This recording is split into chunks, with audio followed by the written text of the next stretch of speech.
ગઈકાલ તારીખ 5/4/2026 રોજ જે વિપુલ કુમાર ગૌરીશંકર પ્રજાપતિ છે એમણે જાહેરાત આપી છે કે એમની જે દીકરી છે 3 વર્ષની મિષ્ઠી એ મરણ ગયેલ છે.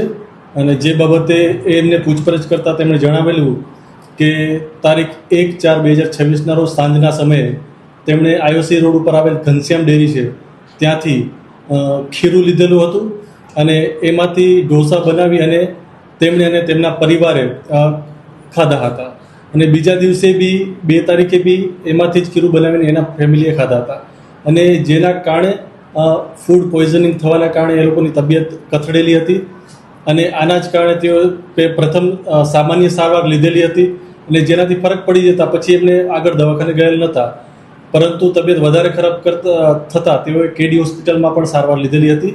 અને બાદમાં તારીખ 4/4/2026 રોજ તેમની જે 2.5 મહિનાની દીકરી છે અચાનક તેનું મરણ ગયેલું હતું, જે બાબતે તેઓ જાહેરાત કરેલી નથી, પરંતુ તેની અંતિમ વિધિ કરી નાખેલી હતી.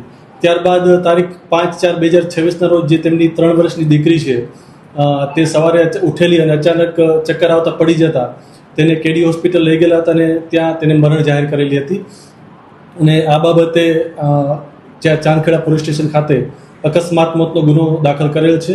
તેમજ આ જે મરણ જનાર દીકરી છે તેનું પેનલ ડૉક્ટરથી PM કરવામાં આવેલ છે. તેમજ FSLની ટીમને સાથે રાખી તેમજ ફૂડ એન્ડ ડ્રગ્સની ટીમને સાથે રાખી જે મરણ જનાર છે તેમનું ઘર તેમજ આ જે ઘનશ્યામ ડેરી છે ત્યાં તપાસ કરી અને સેમ્પલ લેવાની વિધિ છે ચાલુમાં છે. देश और प्रदेश की खबरों के लिए अभी सब्सक्राइब कीजिए इंडिया टीवी लाइव, साथ ही बेल आइकन को दबाना बिल्कुल ना भूलें, जिससे सबसे पहले खबर आप तक पहुंच सके.